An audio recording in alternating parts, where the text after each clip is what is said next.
Selamat pagi Bapak Ibu saudara-saudara yang terkasih, Salam. Kembali kita berjumpa pada edisi renungan harian yang kita sayangi.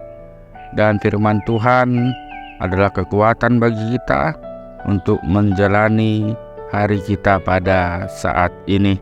Untuk itu Bapak Ibu, mari kita bersekutu di dalam doa. Damai sejahtera yang dari Allah Bapa, yang melampaui segala akal, itulah yang memelihara hati dan pikiranmu di dalam Kristus Yesus Tuhan kita. Amin. Bapak Ibu saudara-saudara yang dikasihi oleh Tuhan, firman Tuhan bagi kita pada pagi hari ini, Jumat 4 Agustus 2023, dari Markus 9 ayat 47. Dan jika matamu menyesatkan engkau, cungkillah, karena lebih baik engkau masuk ke dalam kerajaan Allah dengan bermata satu daripada dengan bermata dua dicampakkan ke dalam neraka. Jalamolo digasipi matamiho pulsikon ay dengganan marmata sabbari baho bongot tu harajoni debata unang mardua mata ho dibolokon tu naroko. Bapak Ibu saudara yang dikasihi oleh Tuhan, renungan kita pada pagi hari ini nampaknya begitu mengerikan, sebab ada kata-kata untuk mencungkil mata dengan maksud agar terhindar dari neraka. Namun benarkah Tuhan Yesus secara harafiah memerintahkan hal yang demikian? Tidak. Mengapa? Hal-hal berikut ini menjadi alasan mengapa pernyataan tersebut tidak bermakna harafiah.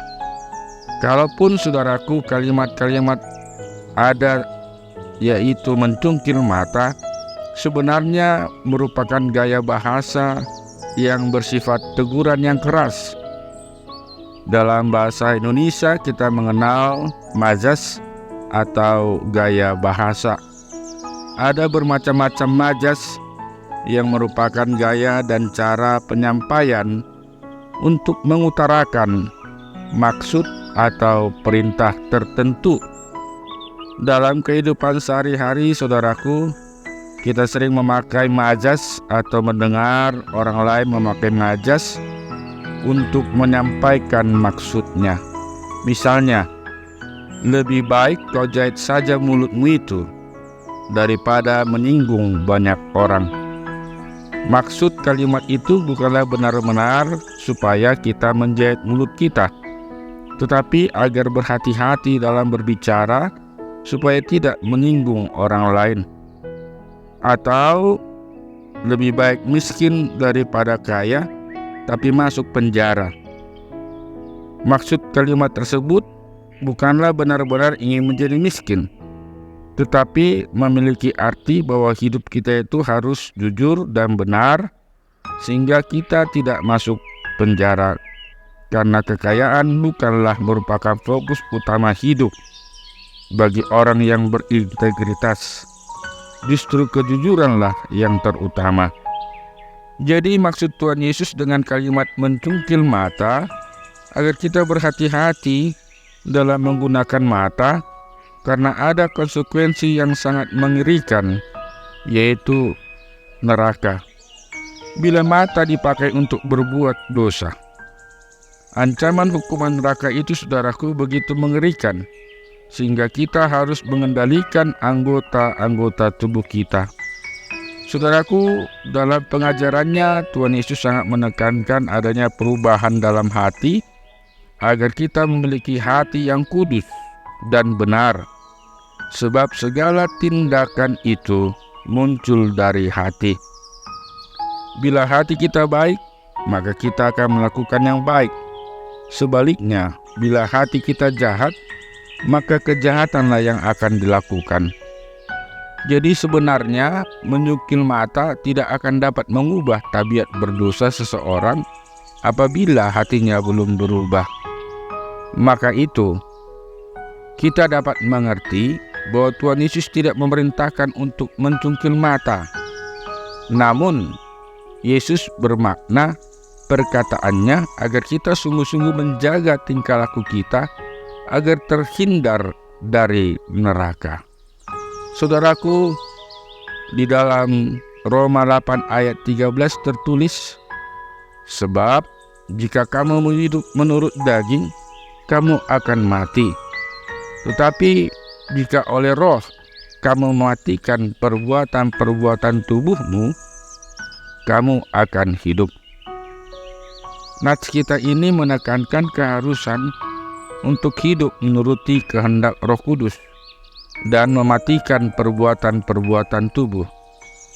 Jadi, ciri kehidupan seseorang yang beriman adalah menuruti Roh Kudus dan mematikan perbuatan-perbuatan daging. Oleh karena itu, saudaraku, marilah kita pakai mata kita ini untuk melakukan hal-hal yang suci, yang positif, yang baik, bukanlah untuk hal-hal yang najis, yang penuh dengan dosa, yang tentu untuk menyakiti hati Tuhan. Marilah kita mempersembahkan tubuh kita bagi Tuhan, agar kita masuk dalam kerajaan sorga yang kekal. Amin. Mari kita berdoa.